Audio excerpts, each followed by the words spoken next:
So I guess I'm gonna record this video, which apparently I only have 3 minutes to do, so we'll see how well that goes. I'm Scarlet, if you don't know me. I have a difficult time talking about anything personal, but these past few months have been hell for me. Started out great. I was supposed to graduate with my not first, but second master's degree. Things started out going well for this semester, and then I had a miscarriage. I've never had a miscarriage before. I wasn't trying to have a baby.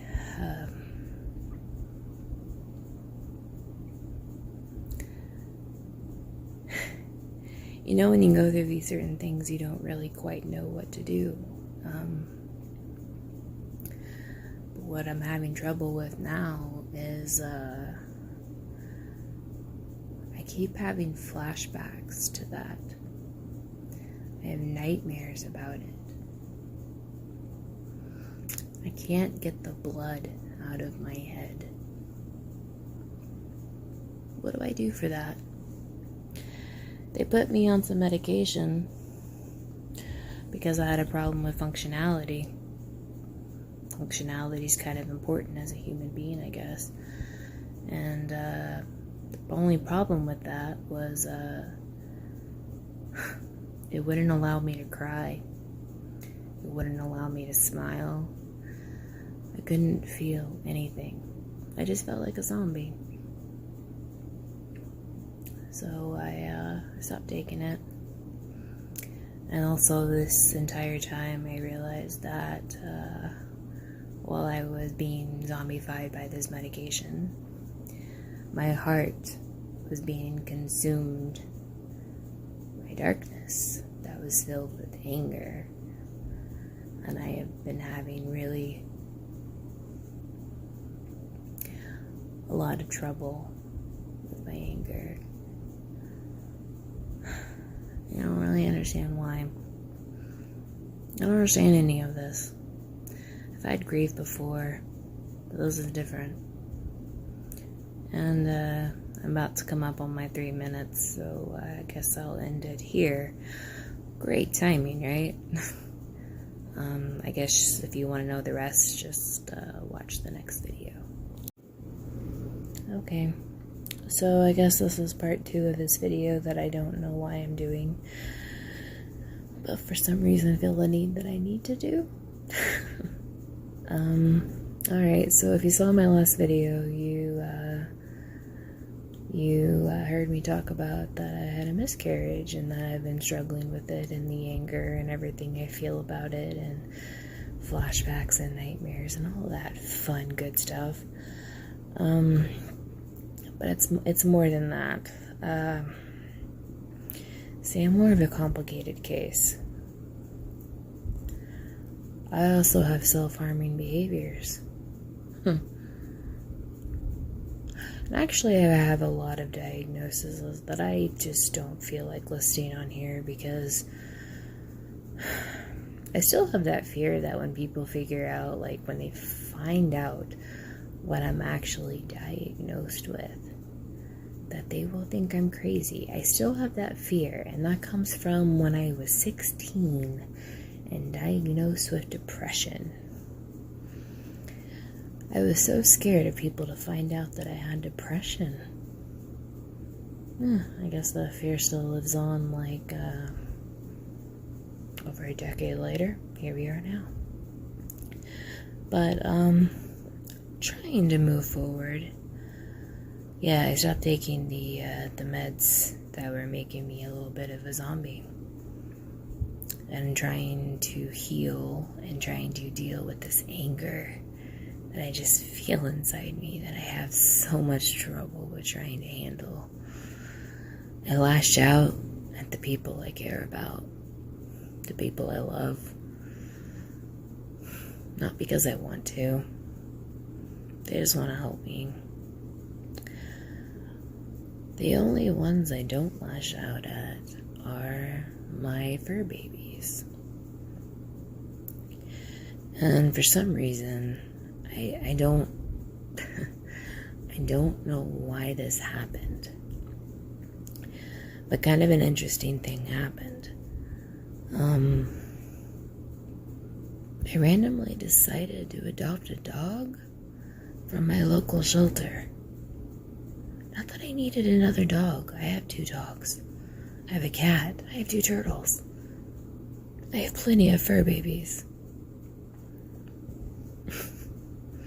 But I decided to adopt a dog. And I guess watch the next video to see that part, because my time is up. Alright, so video 3 of the videos that I don't know if they will survive the TikTok or any other social media platform. But anyways, so last video I mentioned something weird happened and that I adopted a dog out of nowhere. So I decided to randomly go to my local shelter's website and scroll through, let's see, I think they had like 15 or 16 pages of dogs alone. And I went through 14 pages of 30 plus dogs on each page before I reached page 14. And I think about halfway down, 2/3 down, I struggled. I say I struggled. My whole life is a struggle bus. I stumbled across these couple of blurry photos of this dog. His name was Sherlock Bones. I instantly fell in love with this dog. No idea why. Didn't know anything about the dog. Nothing about the dog. Other than his name was Sherlock Bones, which is, by the way, cool, by the way. So the next day, I set up an appointment to go meet him. Instantly fell in love. And then a few days later, I got my fiance to go with me to meet him. Still was in love with this dog. And I was determined to do anything necessary to get this dog to come home with me. Well, I live in an apartment. So most apartments have breed restrictions or number of pet restrictions. Well, I'm a little bit of a special case because I'm all messed up in the head. So I get granted emotional support animals, but also I got granted a psychiatric service dog. So my plan was to work on healing myself and continue watching for the rest of this. Okay, so story time continues, which is what? This is like video number 4? I don't know. I lost track. I can't count. My degree is not math. So anyways, I fought for this dog.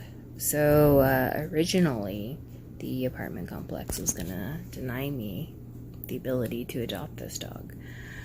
Because this dog happens to be a German Shepherd mix. And, well, because of my mental instabilities, and, you know, believe me, there's plenty of those that have been dated since 2016 that I'm just not as comfortable with talking about everything fully. But anyways, I contacted the corporate office of the apartment complex. I contacted the apartment association of my local region, their leader, to talk to them about this. And needless to say, my apartment complex was quick to change their answer and their response, and there was no issue with me adopting this dog. So after all of that, we went to go pick him up and take him home. We got him home when we realized we had a crate that was actually too small for him. He actually is in a crate that's like 48 inches. Like, we're a size, like, extra large dog. He a big boy. His head comes up to my belly button. He's a big boy. But anyways, so we take him home. And, you know, I still love this dog to death.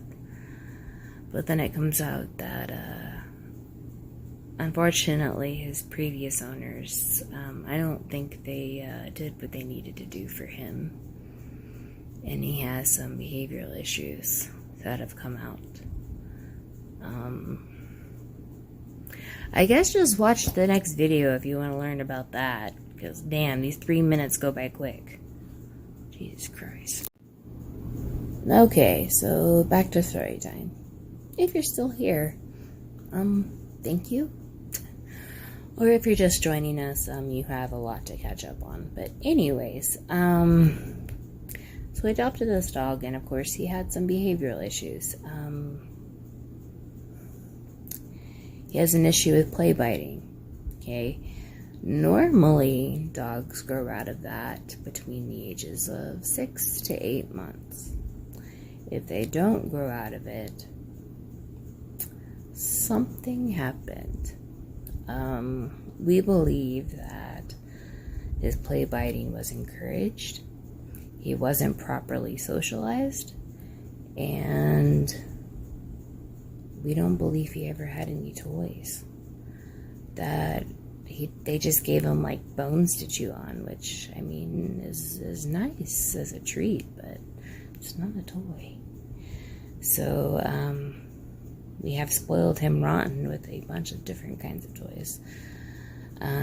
He gets the different types of hard chews and different things, but he is still learning the difference of the play biting, which he has gotten better, but I have to show you a bruise, okay? So bear with me on this bruise because it's gnarly. Okay, so as you can see, this is a bruise. It is on my left arm. I had to think which side that was on. So this was actually, I had my wrist wrapped. I don't want to talk about that part, but anyways, I had my wrist wrapped, and it was covered. So when he has fabric on skin, he doesn't recognize it as skin. He thinks it's still kind of like a plushie. This is what he does when he realizes he's on skin. He doesn't bite down so hard. These are more of actually trying to get something out of his mouth, unfortunately. Because the dog, it's like he's like raising a toddler and a child on the same thing. So do those marks hurt? Yes, they do. Do I love him any less? No, I don't.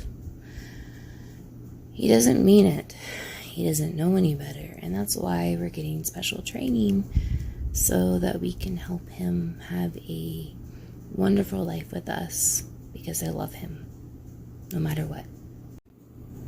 So yeah, welcome back to another video.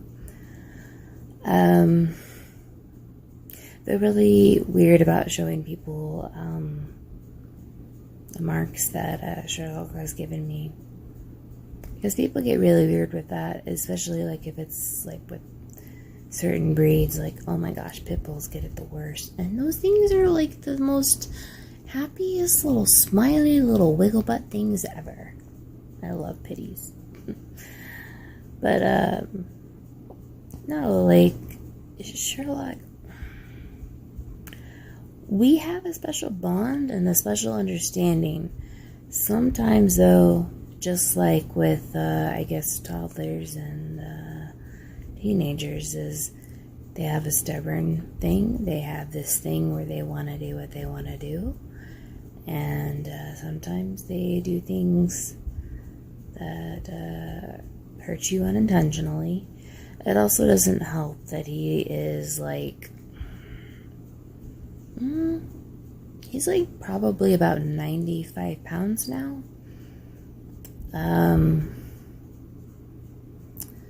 His head comes up to my belly button. If I sit on the floor and he is also sitting on the floor, he is taller than me. If I stand up and he is on his back legs, he is taller than me. He is a big dog. He is a powerful dog. If he really wanted to rip me to shreds, he really, really could. I don't think that's what he wants. I just think he just wants a family. I want someone to love. And I want to love him. And I do love him. And that's why I'm also doing this fundraiser thing. I don't really know how to post it on here, but I posted it on other social media things. I'm trying to fundraise to help cover my last of my schooling. Basically the last class of my schooling, which tuition for one class is still ridiculous. Just saying. But basically to cover tuition for last class, to cover the training for Sherlock. That's all I need. All I need is a little help, which sucks to ask, but sometimes you just need to ask. So that's what I'm doing. Hope everyone's having a better day than me.